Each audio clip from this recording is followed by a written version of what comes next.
The scale of this film is enormous. I don't think our production designer ever fully accepted that this didn't have to be a fully functioning spacecraft. This is Project Hail Mary. It's what you Americans would call a long shot.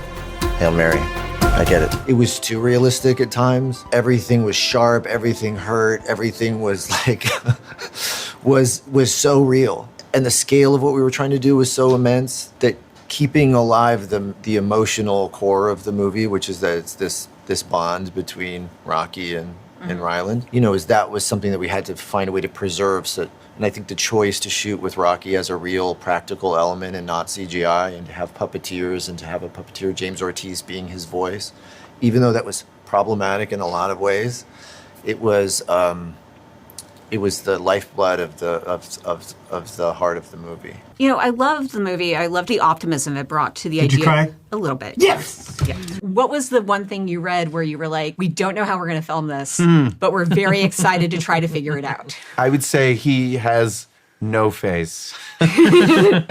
and he speaks a foreign language with sounds that you've never heard before. Rocky. Just how they were going to do Rocky, how they were going to bring Rocky to life. I think everybody in the production, top to bottom, knew that this movie is going to live and die on how well they do Rocky. And fortunately, they nailed it. I was terrified of Rocky because I knew how hard that was going to be to take a spider crab that doesn't have a face, right, and made out of rock, and make it the beating, emotional heart of the story. And I was terrified until I heard Chris and Phil were going to do it. That felt like a great challenge to an emotional relationship, right? Which is something that we really care about. And I think one of the big things we set out to do is make you fall in love with these two characters and their friendship. Call it fist bump, by the way. Fist my bump. No, it's fist bump. It's not the same. It was really challenging because Rocky speaks in whale songs, right? Like it's really hard. And at a certain point I was frustrated, and then I realized the challenges are the point, right? It's the fact that it is difficult, just embrace it. Just try to be in the moment and think about what would really happen if I had to talk to a rock crab alien. Like what would really happen? Let's just try to play this out and make it difficult. And so what you'll see in the movie is we try to treat it like it's really happening. Like, what would this really feel like? It's not like the other First Contact movies that you've seen, where we've talked about this before, we didn't want people walking around and suddenly knowing English right away. We wanted to make it hard because it would be hard. And that's what's on screen. The experience of making this movie so mirrored the experience of the character in this movie. It was a very difficult film to make, but so worth it. Different atmospheres, different beings, different gravities. Everything was a challenge in the film, and then everything also was a challenge to try and make the film. So we ended up sort of, I think, being in lockstep in certain ways. What was your reaction to seeing Rocky?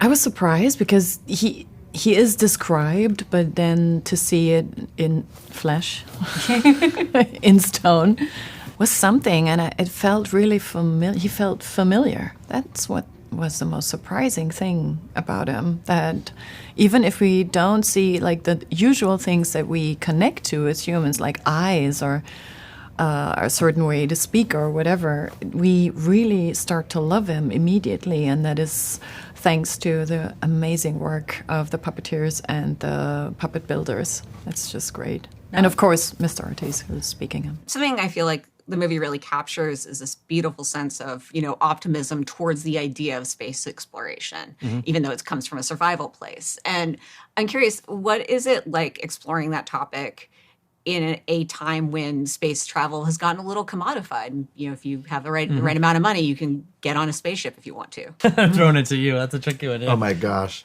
Yeah, I think I was really struck in the book by the fact that there was a sense of optimism about our ability to not fear the future, but figure it out, whatever it may be. That Andy has a special talent for having characters. Their superpower is that they turn anxiety into curiosity. Part of why I'm so attracted to Andy's work is that I love the concept of space. I love the concept of NASA. I love JPL. I love what we're doing here. I also understand that it's not just about looking outward, right? The advances that we make by trying to go places affect all of our lives, because the technologies and the discoveries filter out throughout the whole world.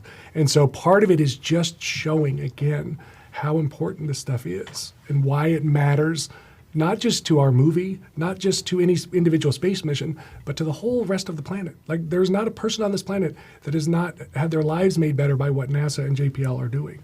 It's at the core of what they do, because science helps us all.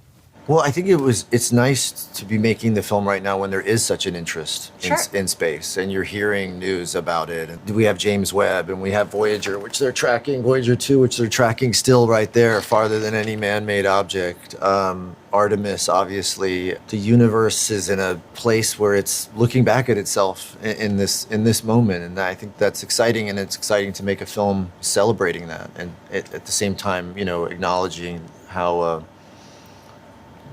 we're capable of these incredible things. I mean, to me, the thing I'm most inspired by about the space travel in the movie is the way the entire world came together to build that spaceship, and how there's like flags everywhere, and that there are, if inside the ship, if you look closely, there are mission patches from every spacefaring country on Earth, and then some. One wall is signed by all the people who built it. There are like good luck cards from like every child on Earth. The idea that like we as a society built an ark for 3 people to go into, to me, is unbelievably powerful. I think it's not only about optimism about space travel. I think it's about optimism towards the world and how it's going to develop if we communicate a little better with each other, if we are a bit more curious about each other and more empathetic.